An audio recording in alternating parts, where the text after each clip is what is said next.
ഇപ്പൊ നമ്മൾ കേൾക്കുന്ന ഒരു കാര്യമാണ് P shot G shot amplification ഒക്കെ. എന്താണ് ഈ സംഭവം? ജി ഷോട്ട് എന്ന് പറയുമ്പോൾ നമുക്ക് നമ്മുടെ സ്ത്രീകൾക്ക് അതായത് ഹൈമിന് മുന്നേ ഒരു 1.5 ഇഞ്ച് മുന്നേ ഒരു സ്പോട്ട് ഉണ്ട്. അപ്പൊ അവിടെ ഫ്രിക്ഷൻ വരുമ്പോൾ ബന്ധപ്പെടുമ്പം അവിടെ ഫ്രിക്ഷൻ വരുമ്പോഴാണ് നമുക്ക് ഏറ്റവും കൂടുതൽ സ്റ്റിമുലേഷൻ വരുന്ന ഒരു ഭാഗം. അപ്പൊ ഈ ജി സ്പോട്ടിലോട്ട് നമ്മൾ ഫില്ലർ, അതായത് ഹൈലറോണിക് ആസിഡ് എന്ന് പറഞ്ഞിട്ടൊരു പദാർത്ഥം നമ്മൾ അവിടെ ഇഞ്ചെക്ട് ചെയ്യും. അപ്പൊ അവിടെ ഇഞ്ചെക്ട് ചെയ്യുന്ന എന്തിനാന്ന് വെച്ചാൽ ജി സ്പോട്ട് കുറച്ചുകൂടെ എടുത്ത് നിൽക്കാൻ വേണ്ടിയിട്ട്, അത് കുറച്ചുകൂടെ എൻലാർജ് ചെയ്യാൻ വേണ്ടിയിട്ടാണ് നമ്മൾ ഈ ഹൈലറോണിക് ആസിഡ് അവിടെ ഇഞ്ചെക്ട് ചെയ്യുന്നത്. നമ്മുടെ ഈ വജീനൽ പാർട്ടിൽ അറിയാം, നമുക്ക് അവിടെ ഒരു കളർ വ്യത്യാസമുണ്ട്. എല്ലാ സ്ത്രീകൾക്കും കളർ വ്യത്യാസമുണ്ട്. ജന്മന നമുക്ക് അങ്ങനെ ഉണ്ടാവുന്നതാണ്. ഇപ്പോഴാണെങ്കിൽ അതിനുള്ള ട്രീറ്റ്മെന്റും കാര്യങ്ങളും എല്ലാം അവൈലബിൾ കൂടുന്നുണ്ട്. എന്താണ് അതിനുള്ള ട്രീറ്റ്മെന്റും എങ്ങനെയാണ് നമുക്ക് മാറ്റാൻ സാധിക്കുന്നത്? ഫ്രിക്ഷൻ വരുന്ന ഒരു സ്ഥലമായുണ്ട്. നമ്മുടെ തൊടയുടെ ഇടയിലാണെങ്കിലും ആ ഒരു ഭാഗത്ത് ഇച്ചിരി പിഗ്മെന്റേഷൻ കൂടുതലാണ് നമുക്ക് എല്ലാവർക്കും. PCO ഉള്ളവർക്കും ഇൻസുലിൻ റെസിസ്റ്റൻസ് ഉള്ളവർക്കും അവിടെ ഇച്ചിരി ഡാർക്കനിങ് കൂടുതലാണ്. മാം, ഇപ്പം നമ്മളിപ്പം ഈ ജെൻഡർ മാറി അങ്ങോട്ടും ഇങ്ങോട്ടുമുള്ള ട്രീറ്റ്മെന്റുകളും ട്രാൻസ്പ്ലാന്റ് ഒക്കെ ഉള്ള സംഭവങ്ങളുണ്ട്. അതിനെന്തെങ്കിലും ഈ കോസ്മെറ്റിക് ഗൈനക്കോളജിയിൽ എന്തെങ്കിലും പുതിയ ട്രീറ്റ്മെന്റുകൾ ഉണ്ടോ? മെയിലിൽ നിന്ന് ഫീമെയിൽ ആയിട്ട് ആവുന്ന ഇൻഡിവിജ്വൽസ് ആണെങ്കിൽ അവർക്ക് നിയോ വജൈന ക്രിയേറ്റ് ചെയ്യണം. ന്യൂ വജൈന എന്ന് വെച്ചാൽ ന്യൂ വജൈന ക്രിയേറ്റ് ചെയ്ത് കൊടുക്കണം അവർക്ക്. ഫീമെയിലിൽ നിന്ന് മെയിൽ ആവുന്നവർക്കാണെങ്കിൽ അവർക്ക് യൂട്രസും ഓവറി റിമൂവ് ചെയ്യണമെന്ന് പറയാറുണ്ട്.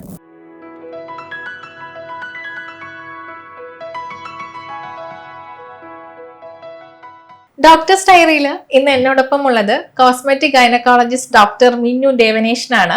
Welcome ma'am. Thank you for inviting me again. അപ്പം നമ്മൾ കഴിഞ്ഞ നമ്മുടെ ഒരു വീഡിയോയിൽ നമ്മൾ ഗൈനക്കോളജി മാത്രമാണ് നമ്മൾ സംസാരിച്ചത്. അപ്പം ഇന്ന് നമ്മുടെ ടോപ്പിക്ക് കോസ്മെറ്റിക് ഗൈനക്കോളജിയാണ്. അപ്പം ഈ കോസ്മെറ്റിക് ഗൈനക്കോളജി എന്താണ്? നമ്മുടെ സാധാരണ ഗൈനക്കോളജിയിൽ നിന്നും ഇതെങ്ങനെയാണ് വ്യത്യാസമായിരിക്കുന്നത്? കോസ്മെറ്റിക് ഗൈനക്കോളജി എന്ന് പറയുമ്പോൾ ജനറൽ ഗൈനക്കോളജിയുടെ ഒരു സബ് സ്പെഷ്യാലിറ്റി ആണ്, ഒരു ഇമേർജിങ് സ്പെഷ്യാലിറ്റി ആണ്. അപ്പൊ അധികം ആർക്കും അറിയില്ല ഇതിനെക്കുറിച്ച്. നമ്മുടെ സ്പെഷ്യാലിറ്റിയിലുള്ള ആൾക്കാർക്ക് വരെ, ഡോക്ടേഴ്സിന് വരെ അറിയില്ല.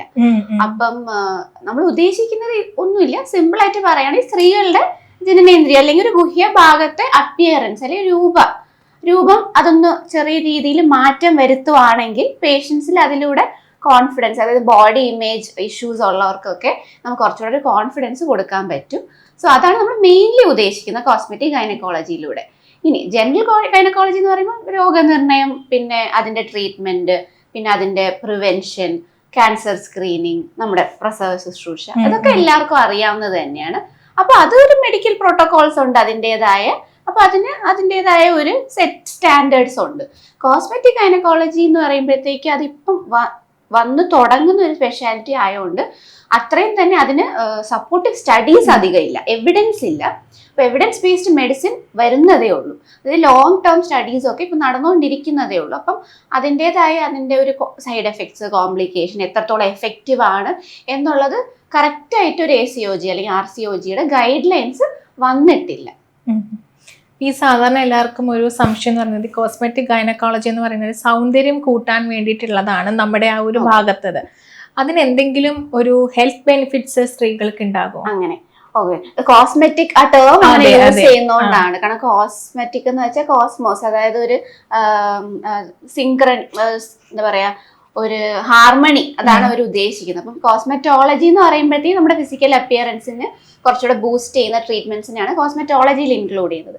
അപ്പോൾ കോസ്മെറ്റിക് ഗൈനക്കോളജി എന്ന് പറയുമ്പോഴും ഓട്ടോമാറ്റിക്കലി നമുക്ക് അപ്പം എന്തോ ഒരു ബ്യൂട്ടി അല്ലെങ്കിൽ അപ്പിയറൻസ് ഇംപ്രൂവ് ചെയ്യുക, അങ്ങനെയാണ് എല്ലാവരും ചിന്തിക്കുക. പക്ഷെ അതിന് കുറച്ച് ഫങ്ഷണൽ ആസ്പെക്ട്സും ഉണ്ട്. അതായത് ഇപ്പൊ യൂറിൻ ലീക്കും ഇതിൽ ഇൻക്ലൂഡഡ് ആണ്. പിന്നെ നമ്മുടെ മെനോപോസ്, ആർത്തവിരാമം കഴിഞ്ഞിട്ടുള്ള യോനി വരൾച്ചയൊക്കെ, അതിന്റെ ട്രീറ്റ്മെന്റ് ഇതിലുണ്ട്. പിന്നെ പ്രസവാനന്തരം വരുന്ന യോനി അയവിന്റെ ട്രീറ്റ്മെന്റ് ഉണ്ട്. അപ്പം ഇതൊക്കെയും ഇതില് ഉൾപ്പെടുത്തിയിട്ടുണ്ട് ഇപ്പം. അപ്പം അതുകൊണ്ട് തന്നെ നമുക്കിത് മൊത്തത്തില് ബ്യൂട്ടി മാത്രമാണെന്ന് പറയാനും പറ്റില്ല, എന്നാൽ അത് ഉണ്ട് താനും. ഈ പ്രസവം കഴിഞ്ഞിട്ടുള്ള നമ്മുടെ അവിടുത്തെ അയവ് മാറ്റാൻ വേണ്ടിയിട്ട് സാധാരണ സർജറികൾ ചെയ്യാറുണ്ട്, ലേസറുകളും ചെയ്യാറുണ്ട്. ഏതാണ് ഏറ്റവും കൂടുതൽ ബെനിഫിറ്റ് ആയിട്ട്? ബെനിഫിറ്റ് എന്ന് പറയുമ്പോൾ എന്ത് തരം പ്രൊസീജിയർ എടുത്താലും അതിൻ്റെതായ ഒരു അഡ്വാൻറ്റേജസ് ഉണ്ട്, ഡിസഡ്വാൻറ്റേജസ് ഉണ്ട്. അത്ര തന്നെയുള്ളൂ ഇതിലും. അപ്പം പേഷ്യന്റ് ഇപ്പം നമ്മുടെ മുന്നിൽ ഇരിക്കുമ്പോൾ നമ്മൾ 2 ഓപ്ഷനും കൊടുക്കും. സർജിക്കൽ ഓപ്ഷൻസും ഉണ്ട്, നോൺ സർജിക്കൽ ഓപ്ഷൻസും ഉണ്ടെന്ന് നമ്മൾ എക്സ്പ്ലെയിൻ ചെയ്യും. അപ്പം സർജിക്കൽ ഓപ്ഷൻ എന്ന് പറയുമ്പോഴത്തേക്ക് എന്തായാലും അതിന് പെയിൻ ഉണ്ടാവും, പിന്നെ അനസ്തീഷ്യ ഇൻവോൾവ് ആണ്, പിന്നെ അത് കഴിഞ്ഞിട്ട് അവർ റെസ്റ്റ് എടുക്കണം, അത് കഴിഞ്ഞിട്ട് അവർ ആഫ്റ്റർ കെയറും ചെയ്യണം നല്ല പോലെ, എന്നാൽ മാത്രമേ ആ പ്രൊസീജിയറിന് അതിൻ്റെതായ എഫക്റ്റീവ്നെസ് പൂർണ്ണമായും കിട്ടത്തുള്ളൂ. നോൺ സർജിക്കൽ ഓപ്ഷൻസ് എന്ന് പറയുമ്പോഴത്തേക്ക് നേരത്തെ പറഞ്ഞ പോലെ ലേസർ ഇൻക്ലൂഡ് ചെയ്തിട്ടുള്ള ലേസർ ബേസ്ഡ് ട്രീറ്റ്മെന്റ്സ് എന്ന് പറയുമ്പോഴത്തേക്ക് അതിന് ഓൾമോസ്റ്റ് പെയിൻലെസ് ആണ്. പിന്നെ ആഫ്റ്റർ കെയർ അധികമൊന്നും ഇല്ല, വരിക ചെയ്യുക പോവുക ആ ഒരു രീതിയിലാണ്, റിക്കവറി പീരീഡ് ഒന്നും ഇല്ല. അപ്പം കുറെ പേര് ഇത് ചൂസ് ചെയ്യാനുള്ള ഒരു ടെൻഡൻസി ഉണ്ട്, കാരണം എല്ലാവരും വർക്കിംഗ് വുമൺ ആണ്, ഇപ്പം പണ്ടത്തെ പോലെയല്ല. അപ്പൊ അതുകൊണ്ട് തന്നെ അവർക്കൊരു വന്ന് ചെയ്ത് പോകാൻ പറ്റുന്ന ഒരു ഓഫീസ് ബേസ്ഡ് പ്രൊസീജിയർ ആണെങ്കിൽ അവർ കുറച്ചുകൂടെ കംഫർട്ടബിൾ ആണ്. അത് മാത്രമേ ഉള്ളൂ. ഇപ്പം നമ്മൾ നേരത്തെ പറഞ്ഞു ഈ മെനോപോസിന് ശേഷം ഉണ്ടാകുന്ന ഒരു വരൾച്ച, ഈ സെക്ഷൽ ആയിട്ടുള്ള കോണ്ടാക്റ്റിനൊക്കെ അത് ഒരു ബുദ്ധിമുട്ടാണ്. അപ്പം അതിനെന്തെങ്കിലും കോസ്മെറ്റിക് ഗൈനക്കോളജിയിൽ എന്താണ് അതിനുള്ള ഒരു മാർഗം എങ്ങനെയാണ് വരുന്നത്? അപ്പം ഇതിനെ മൊത്തമായിട്ട് നമ്മൾ genito urinary syndrome of menopause എന്നാണ് വിളിക്കുന്നത്. GSM കാറ്റഗറിയിലാണ് ഈ ഡിസോർഡേഴ്സ് ഒക്കെ വരുന്നത്.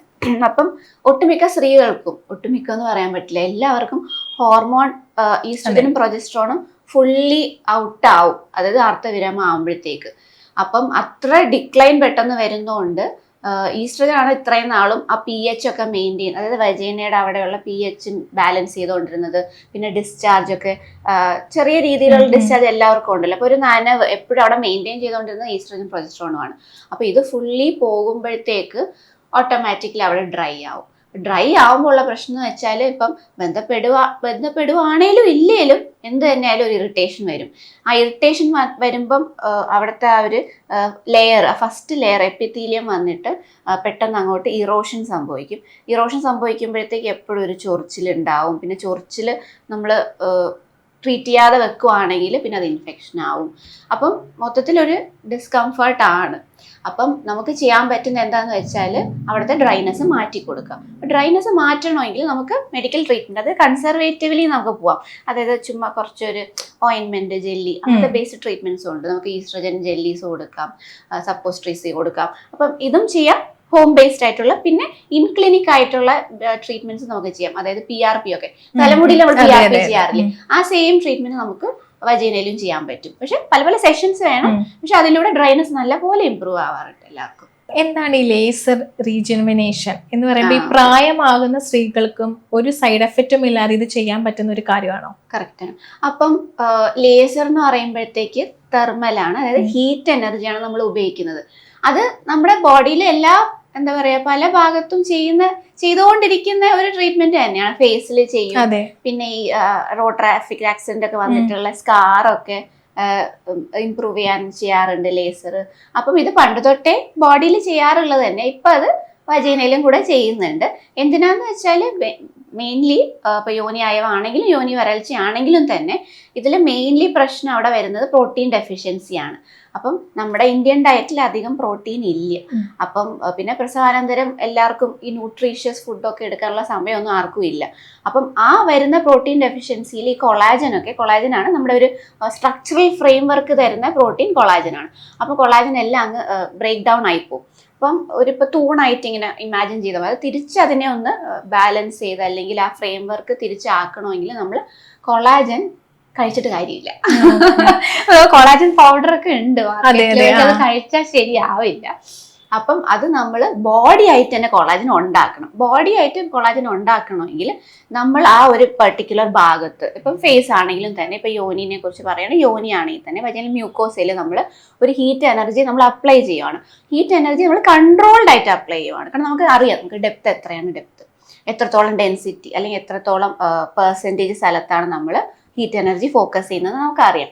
അപ്പം നമുക്കറിയാവുന്നുണ്ട് അതൊരു കൺട്രോൾഡ് തെർമൽ ഇഞ്ചറി നമ്മൾ കോസ് ചെയ്യുവാണ് ബോഡിയിൽ. അപ്പം ബോഡി പെട്ടെന്ന് ഒരു ഹീലിംഗ് മെക്കാനിസം അങ്ങ് സ്റ്റാർട്ടാക്കും. ആ ഹീലിങ്ങിലൂടെ കൊളാജൻ ഫൈബ്രിൽസ് എല്ലാം തിരിച്ച് പഴയ പോലെ തിരിച്ച് നോർമലൈസ് ആകും. പക്ഷെ ഇതും ഞാൻ നേരത്തെ പറഞ്ഞ പോലെ പല പല സെഷൻസ് വേണം. ഇതൊരു വൺ ടൈം ട്രീറ്റ്മെന്റ് അല്ല. കാരണം ഒരു പ്രാവശ്യം ഒരു ലെയർ മാത്രമേ നമുക്ക് ട്രീറ്റ് ചെയ്യാൻ പറ്റത്തുള്ളൂ. പിന്നെയും ആ ലെയർ ഷെഡ് ആയതിനു ശേഷം അടുത്ത ലെയർ വരുമ്പോൾ അതിനെയും ട്രീറ്റ് ചെയ്യണം. അങ്ങനെ ഒരു multiple sessions, almost 6 to 8 sessions എങ്കിലും നമ്മളൊരു വൺസ് മന്ത്ലി ചെയ്താൽ മാത്രമേ നമുക്ക് ഈ പറയുന്ന ഒരു കൊളാജൻ, ആ ഏരിയയിൽ മൊത്തം കൊളാജൻ തിരിച്ചൊന്ന് റെപ്ലനിഷ് ചെയ്ത് എടുക്കാൻ പറ്റത്തുള്ളൂ. അതുപോലെ തന്നെ വേറൊരെണ്ണമാണ് ഈ വജിനോപ്ലാസ്റ്റി. അതെ, അത് എല്ലാ സ്ത്രീകൾക്കും ഈ ഒരു സർജറി ചെയ്യാൻ പറ്റുന്നതാണോ? വജൈനോപ്ലാസ്റ്റി എന്ന് പറയുമ്പോൾ റിപ്പയർ എന്നാണ് അതിന്റെ അർത്ഥം. അപ്പൊ വജൈനോപ്ലാസ്റ്റി അല്ലെങ്കിൽ കുറച്ചുകൂടി സയന്റിഫിക് ആയിട്ട് പറയുകയാണെങ്കിൽ പോസ്റ്റീരിയർ കോൾബോ പെരിനിയോഗ്രാഫിയാണ് നമ്മൾ ചെയ്യുന്നത്. അതിന്റെ സിംപ്ലർ ടേം ആണ് വജൈനോപ്ലാസ്റ്റി. അപ്പം ഓൾമോസ്റ്റ് 60% സ്ത്രീകൾക്ക് പ്രസവാനന്തരമാണ് ഈ ഒരു യോനിയായോ വരുന്നത്. എസ്പെഷ്യലി 2-3 പ്രസവം കഴിയുന്നവർക്ക്, ഒരെണ്ണമാണെങ്കിൽ പിന്നെയും കുഴപ്പമില്ല, ഒരു 2-3 പ്രസവം കഴിയുന്നവർക്ക് എന്തായാലും ഒരു ഭൂരിഭാഗം ആൾക്കാർക്കും യോനിയായോ വരാറുണ്ട്. അപ്പം ഈ യോനിയായോ വരുമ്പോഴത്തേക്ക് ഏറ്റവും എഫക്റ്റീവ് ട്രീറ്റ്മെന്റ് എന്ന് എന്നോട് ചോദിക്കുവാണെങ്കിൽ ഒബ്വിയസ്ലി അത് സർജിക്കലി കറക്റ്റ് ചെയ്യുന്നത് തന്നെയാണ്. കാരണം സർജിക്കലി കറക്റ്റ് ചെയ്യുമ്പം ഒന്ന് അതൊരു 1 ടൈം ട്രീറ്റ്മെന്റ് ആണ്. സെക്കൻഡ്, നമ്മളൊരു എക്സ്റ്റേണലി നമ്മളതൊരു സ്റ്റിച്ച് അല്ലെങ്കിൽ ഒരു സൂച്ചർ മെറ്റീരിയൽ വെച്ചിട്ട് നമ്മൾ 2 ഭിത്തികൾ തമ്മിൽ ഒരു കോണ്ടാക്ട് വരുത്തി അത്രയും നമ്മൾ ഫോർട്ടിഫൈ ചെയ്യാണ്, സ്ട്രോങ് ആക്കുവാണ്. അവിടുത്തെ മ്യൂക്കോസയും പ്ലസ് മസിലും സ്റ്റിച്ച് ചെയ്യാറുണ്ട് നമ്മൾ. അപ്പം അത് അത്രത്തോളം അതൊരു എഫക്റ്റീവ്നെസ് ആണോ എന്ന് ചോദിച്ചാൽ നോൺ സർജിക്കലിനേക്കാളും എഫക്റ്റീവ് തന്നെയാണ്. എസ്പെഷ്യലി ഇപ്പം യോനിയായവായിട്ട് ഒരു പേഷ്യൻ്റ് ഇപ്പോൾ വരുവാണെങ്കിൽ നമ്മളൊരു സിവിയറിറ്റി നമ്മൾ ഗ്രേഡ് ചെയ്യുമല്ലോ, അതായത് ചെറിയ രീതിയിലുള്ള ലാക്സിറ്റി ആണോ അതോ നല്ലപോലെ ലാക്സിറ്റി ആണോ. അപ്പം ചെറിയ രീതിയിലുള്ള ലാക്സിറ്റി ഉള്ളവർക്കാണെങ്കിൽ നമുക്ക് നോൺ സർജിക്കൽ ഓപ്ഷൻസ് കൊടുക്കാം. പക്ഷെ നല്ല രീതിയിൽ സിവിയർ ആയിട്ടുള്ള ലാക്സിറ്റി ഉണ്ടെങ്കിൽ നമുക്ക് സർജിക്കൽ ആയിരിക്കും കുറച്ചുകൂടെ നല്ലത്. ഈ നമ്മളൊരു സർജറി കഴിഞ്ഞാൽ എത്ര ദിവസമാണ് ഒരു റെസ്റ്റിംഗ് പീരീഡ്?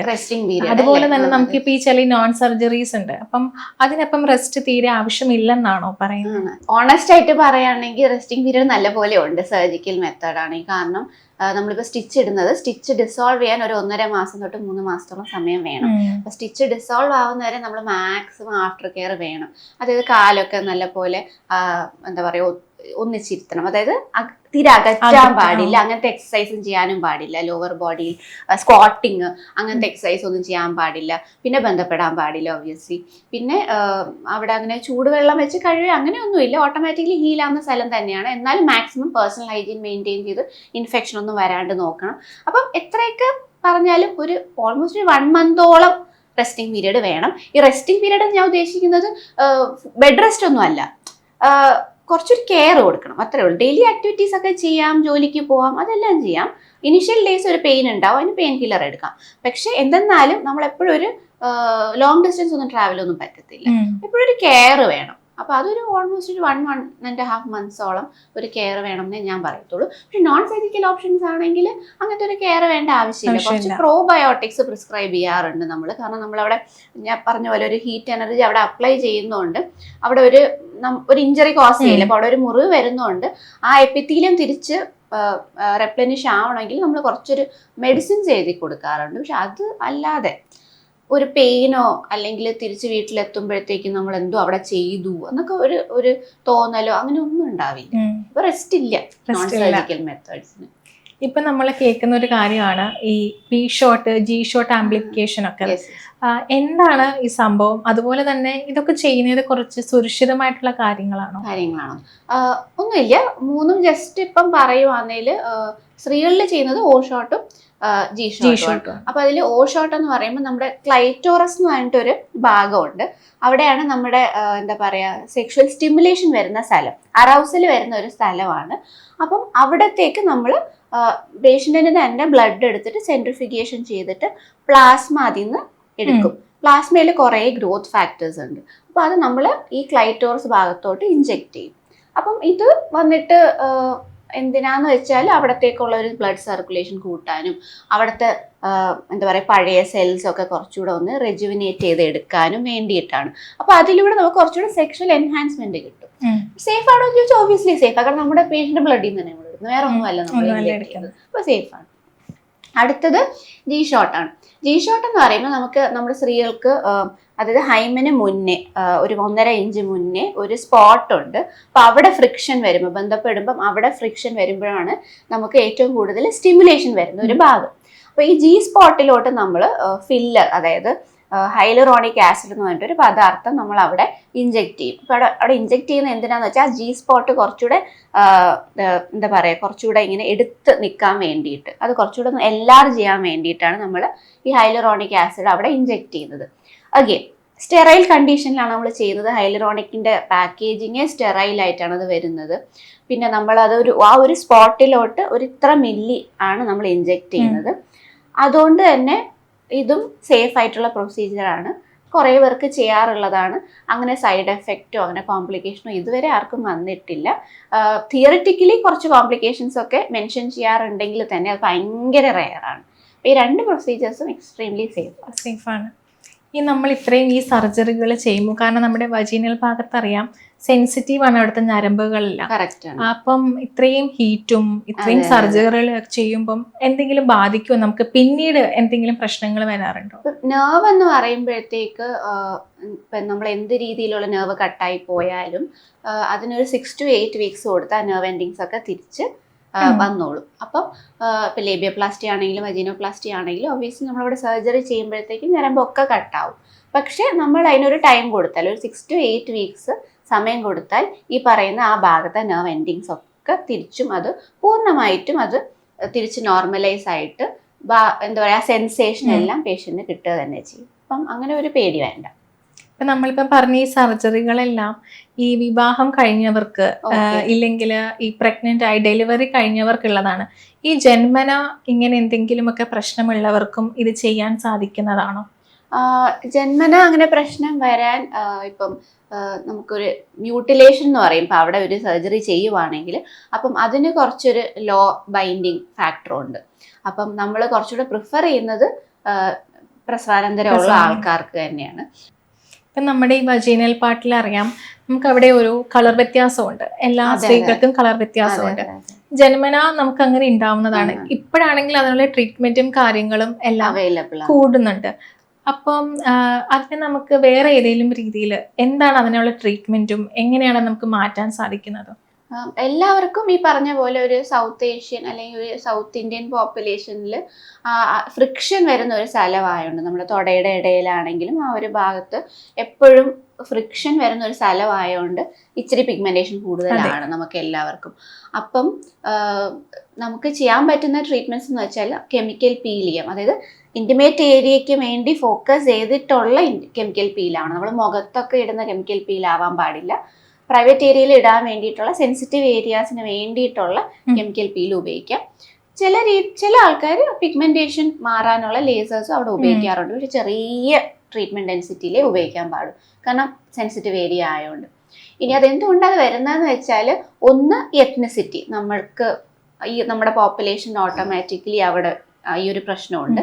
സെക്കൻഡ്, ഈ ഹോർമോൺ ചേഞ്ചസ് PCO ഉള്ളവർക്കും ഇൻസുലിൻ റെസിസ്റ്റൻസ് ഉള്ളവർക്കും അവിടെ ഇച്ചിരി ഡാർക്കനിങ് കൂടുതലാണ്. പിന്നെ ചിലവർക്ക് ഈ പ്രസവാനന്തരം വരുന്ന ആ ഒരു ബോഡി ചേഞ്ചസ്, അതായത് ബോഡി വെയിറ്റ് ഒക്കെ കുറച്ച് കൂടുമല്ലോ, അപ്പോൾ ആ ഒരു ഒബീസിറ്റി കാരണം വരുന്ന ഒരു ഡാർക്കനിങ്ങും അവിടെ കണ്ടുവരാറുണ്ട്. നമ്മൾ ഈ സർജറി ഇല്ലാത്ത ചെയ്യുന്ന ചികിത്സകളുണ്ട്, ഹൈഫു, റേഡിയോ ഫ്രീക്വൻസി ഒക്കെ. ഇതെങ്ങനെയാണ് നമുക്ക് ചെയ്യാൻ സാധിക്കുന്നത്? എന്തൊക്കെയാണ് അതിന്റെ ബെനിഫിറ്റ്സ്? ഓക്കെ, അപ്പോൾ ഹൈഫു അപ്പം ആക്ച്വലി 3 ഇതിനെല്ലാം എനർജി ബേസ്ഡ് ഡിവൈസസ് എന്നാണ് പറയുന്നത്, EBD എന്നാണ് പറയുന്നത്. ഹൈഫു ഉണ്ട്. ഹൈഫു എന്ന് വെച്ചാൽ ഇൻറ്റൻസ്ഡ് ആയിട്ടുള്ള അൾട്രാസൗണ്ട് വേവ്സ് ആണ്. സെക്കൻഡ് റേഡിയോ ഫ്രീക്വൻസി പറഞ്ഞ പോലെ. പിന്നെ തേർഡ് എന്ന് വെച്ചാൽ ലേസർ. അപ്പോൾ ഇത് 3ആണ് നമുക്കിപ്പോൾ അവൈലബിൾ ആയിട്ടുള്ള എനർജി ബേസ്ഡ് ഡിവൈസസ് നമ്മൾ ഉപയോഗിക്കുന്നത്. അപ്പം ഇതിന് 3നും സെയിം മെക്കാനിസം ഓഫ് ആക്ഷൻ ആണ്. നമ്മൾ 3 വെവ്വേറെ എക്യുപ്മെന്റ്സ് യൂസ് ചെയ്യുന്നതേ ഉള്ളൂ. 3ഉം അവിടെ തെർമൽ ഇഞ്ചറി കോസ് ചെയ്യും. അതിൽ നിന്ന് നമുക്ക് കൊളാജൻ ഉൽപാദനത്തിലൂടെ നമുക്ക് യോനി അയവ് മാറ്റാൻ സാധിക്കുന്നതാണ്. അപ്പം ഏത് തരം EBD ഉപയോഗിച്ചാലും ഇതിന്റെ എഫക്റ്റീവ്നെസ് ചോദിക്കുവാണെങ്കിൽ ഏറ്റവും എഫക്റ്റീവ് ഈ പറഞ്ഞതിൽ റേഡിയോ ഫ്രീക്വൻസിക്കാണ്. സെക്കൻഡ് ഏറ്റവും എഫക്റ്റീവ് ആയിട്ടുള്ളത് ലേസറാണ്. Third HIFU. അപ്പൊ ഇതാണ്. പക്ഷെ വലിയ വ്യത്യാസമില്ല. ഒന്നൊരു 99% ആണെങ്കിൽ ഒന്നൊരു 95%, ഒന്നൊരു 92%. ആ ഒരു ചെറിയ വ്യത്യാസം മാത്രമേ ഉള്ളൂ. അപ്പം ഇതിൽ ഏത് തരം EBD ഉപയോഗിച്ചാലും നമ്മൾ ഫസ്റ്റ് പേഷ്യന്റിനോട് പറയുന്നത് ഒരു അനസ്തീഷ്യ ക്രീം ഉപയോഗിക്കും. കാരണം എന്തെങ്കിലും തരം പെയിൻ ഇല്ല, പക്ഷെ എന്നാലും ഒരു ഡിസ്കംഫർട്ട് വരാതിരിക്കാൻ വേണ്ടിയിട്ട് ഒരു 30 മിനിറ്റ്സ് ഒരു അനസ്തീഷ്യ ക്രീം ഇട്ട് വെക്കാറുണ്ട്. അത് കഴിയുമ്പോഴത്തേക്ക് ഇതെല്ലാം ഒരു പ്രോബായിട്ടാണ് വരുന്നത്. ഒരു സിലിണ്ടർ ഷേപ്പിലുള്ള ഒരു പ്രോബാണ്. അത് നമ്മൾ ഇൻസേർട്ട് ചെയ്തിട്ട് നമ്മൾ ഒന്നിൽ 360 ഡിഗ്രി റൊട്ടേറ്റ് ചെയ്യും. ചില എക്യുപ്മെന്റ്സിൽ റൊട്ടേഷൻ ഇല്ലാതെ നോൺ റൊട്ടേഷണലായിട്ട് തന്നെ റേസ് പുറത്തോട്ട് വരാറുണ്ട്. അപ്പോൾ അത് നമ്മൾക്ക് ഓൾമോസ്റ്റ് ഒരു 15 to 20 മിനിറ്റ്സ് പ്രൊസീജിയർ ആയിരിക്കും. നമ്മൾ ആ റേസ് ഫുള്ള് ആ ഭിത്തിയിലെ എല്ലാ സൈഡിലും 360 ഡിഗ്രി ആംഗിളിൽ എല്ലാ ഭാഗത്തും അത് ചെന്നെത്തുന്ന രീതിയിൽ അതിനെ അപ്ലൈ ചെയ്തിട്ട് നമ്മൾ ആ പ്രോബ് എടുക്കാറുണ്ട്. അപ്പം ഈ ഒരു സമയത്ത് പേഷ്യൻ്റ് ജസ്റ്റ് ആ ഒരു പൊസിഷനിൽ കിടന്നാൽ മാത്രം മതി. വേറെ പേഷ്യൻ്റെ സൈഡിൽ നിന്ന് വേറെ ഒരു രീതിയിലുള്ള അതിന്റെ ആവശ്യമില്ല. പിന്നെ ഇത് കഴിഞ്ഞിട്ട് നമ്മൾ ജസ്റ്റ് ഒരു കൂളിംഗ് ഏജന്റ് എന്തെങ്കിലും അപ്ലൈ ചെയ്യാറുണ്ട്. അത് കഴിഞ്ഞിട്ട് പേഷ്യൻ്റ് ഒരു 5 minutes കഴിഞ്ഞിട്ട് പോവാം. അപ്പം ഇതിൽ നമുക്ക് യൂഷ്വലി പറയാറ് പേഷ്യൻറ്റിനോട് ഒരു 6 to 8 സെഷൻസ് കറക്റ്റായിട്ട് കൺസിസ്റ്റൻ്റ് ആയിട്ട് ചെയ്യുവാണെങ്കിൽ അതിൻ്റെതായ ബെനിഫിറ്റ്സ് ഉണ്ടാവും. അതായത് ഇപ്പോൾ യോനി അയവിനാണ് നമ്മൾ ചെയ്യുന്നതെങ്കിൽ ഓൾമോസ്റ്റ് ഒരു 60 to 65% പേഷ്യൻ്റ് ഇമ്പ്രൂവ്മെൻറ്റ് കണ്ടുവരാറുണ്ട്. പിന്നെ സൈഡ് എഫക്ട്സ് നമ്മൾ പറയാറ് ഇതൊരു തെർമൽ ഇഞ്ചുറി കോസ് ചെയ്യുന്ന ഒരു പ്രൊസീജിയർ ആയതുകൊണ്ട് തന്നെ ഒരു 2-3 ദിവസം ഡിസ്ചാർജ് ഉണ്ടാവും. അത് ഇൻഫെക്ഷ്യസ് ഡിസ്ചാർജ് അല്ല, ഒരു നോർമൽ ഒരു ഫിസിയോളജിക്കൽ ഡിസ്ചാർജ് കാണപ്പെടാറുണ്ട്. അത് നോർമലാണ്. അതിനാണ് നമ്മൾ പ്രോബയോട്ടിക്സ് എഴുതി കൊടുക്കുന്നത്. പിന്നെ അസഹനീയമായിട്ടുള്ള ഡിസ്ചാർജ് ആണെങ്കിൽ മാത്രം നമ്മൾ ചിലപ്പം ആന്റിബയോട്ടിക്സും കൂടെ എഴുതി കൊടുക്കാറുണ്ട്. പക്ഷെ ഇതല്ലാതെ വേറെ ഒരു രീതിയിലുള്ള സൈഡ് എഫക്ട്സും കണ്ടുവരാറില്ല. നല്ലപോലെ ബെനിഫിറ്റ്സ് ഉള്ള ഒരു പ്രൊസീജിയർ തന്നെയാണ്. ഇതുപോലെ തന്നെ വേറൊരു കാര്യമാണ് ഈ ഹൈമനോപ്ലാസ്റ്റി, ഈ കന്യകാത്വം പുനഃസ്ഥാപിക്കുക. അതിന് പിന്നിലുള്ള ഒരു മെഡിക്കൽ റിയാലിറ്റി എങ്ങനെയാണ് വർക്ക് ആവുന്നത്?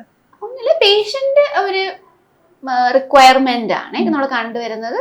മോസ്റ്റ്ലി സെക്കൻഡ് മാരേജ് ഒക്കെ ആണെങ്കിൽ അത് അവരുടെ ഇഷ്ടമാണ്. അവർക്കൊരു കോൺഫിഡൻസ് അഗെയിൻ സ്ത്രീകൾക്ക് എല്ലാവർക്കും ഓക്കെ, എസ്പെഷ്യലി ഫസ്റ്റ് മാരേജ് ഫെയിലായി അപ്പോൾ അവർ ഭയങ്കര ഡൗൺ ആയിരിക്കും. സെക്കൻഡ് മാരേജ് അവർക്കൊരു പുതിയ ഹോപ്പാണ് അവരുടെ ലൈഫിൽ. അപ്പോൾ അത് എങ്ങനെയെങ്കിലും മാക്സിമം സക്സസ്ഫുൾ ആക്കണം, അതാണ് അവർ നോക്കുന്നത്. അപ്പം അവരുടെ പാർട്ട്ണർ ചോദിച്ചിട്ടുണ്ടാവില്ല, പക്ഷെ ഇത് അവരുടെ തന്നെ ഒരു ഇഷ്ടമായിരിക്കും അവർക്ക്. അതായത് നേരത്തെ അതായത് ഹൈമൻ എന്ന് പറയുമ്പോൾ ഒരു മെംബ്രെയിൻ ആയിരുന്നു നേരത്തെ അവിടെ ഉണ്ടായിരുന്നത്. അപ്പം നമ്മളിപ്പം ബന്ധപ്പെട്ട് കഴിയുമ്പം അല്ലെങ്കിൽ ഇപ്പോൾ മെൻസ്ട്രൽ കപ്പോ എന്തെങ്കിലും യൂസ് ചെയ്ത് കഴിയുമ്പോഴത്തേക്ക് എന്തായാലും മെംബ്രെയിൻ കുറച്ചൊന്ന് സ്ട്രെച്ച് ആവും. പിന്നെ ചൈൽഡ് ബർത്ത് ഒക്കെ കഴിയുവാണെങ്കിൽ പ്രസവാനന്തരം ആണെങ്കിൽ നല്ലപോലെ അത് ഇല്ലാതാവും, വലിഞ്ഞ് അവിടെ ജസ്റ്റ് ഒരു റെമനൻസ് മാത്രം, അതിന്റെ ഒരു ചെറിയ പാർട്ട് മാത്രമായിരിക്കും ഇങ്ങനെ ബാക്കി ഇങ്ങനെ കാണാൻ പറ്റുന്നത്. അപ്പൊ ചിലവർക്ക് അതിപ്പോ സെക്കൻഡ് മാരേജിലോട്ടൊക്കെ പോവുകയാണെങ്കിൽ അത് തിരിച്ച് റിപ്പയർ ചെയ്ത് എടുക്കാൻ ഒരു ആഗ്രഹം പ്രകടിപ്പിക്കാറുണ്ട്. നമ്മൾ നോൺ ജഡ്ജ്മെന്റലായിട്ട് തന്നെയാണ് നമ്മൾ അതിനെ എന്താ പറയാ ഫേസ് ചെയ്യുന്നത്. നമ്മൾ എന്താ ചെയ്യുന്നത് വെച്ചാൽ അപ്പൊ ആ റെമനൻസ് മാക്സിമം നമ്മൾ സാൽവേജ് ചെയ്തിട്ട് അതിനെ തിരിച്ച് റിപ്പയർ ചെയ്ത് കൊടുക്കുകയാണ് ചെയ്യുന്നത്. സർജിക്കൽ പ്രൊസീജിയറാണ്, നോൺ സർജിക്കൽ അല്ല. പക്ഷെ റെസ്റ്റിന്റെ ആവശ്യമൊന്നുമില്ല, കാരണം ഇത് വളരെ തിന്നായിട്ടുള്ള മെംബ്രെയിൻ ആണ്. ഭയങ്കര നൈസായിട്ടുള്ള ഒരു സൂച്ചർ മെറ്റീരിയൽ വെച്ചിട്ടാണ് നമ്മൾ തിരിച്ച് സ്റ്റിച്ച് ചെയ്യുന്നത്. ഒരു രീതിയിലുള്ള റെസ്റ്റും കാര്യങ്ങളൊന്നും വേണ്ട.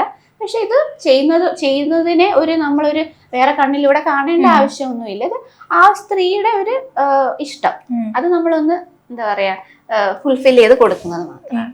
ഇതുപോലെ തന്നെ നമ്മൾ മിക്ക സ്ത്രീകൾക്കും ഇതുപോലുള്ള കാര്യങ്ങള് ഇപ്പൊ ഡോക്ടറിന്റെ അടുത്ത് പറയാൻ പോലെ നാണക്കേടും ഭയവും ഒക്കെ ഉണ്ടാവും, ചിലർക്ക് ഉണ്ടാവാറുണ്ട്. അപ്പം അങ്ങനെയുള്ളവരുടെ അടുത്ത് ഡോക്ടറിന് എന്താണ് പറയാനുള്ളത്?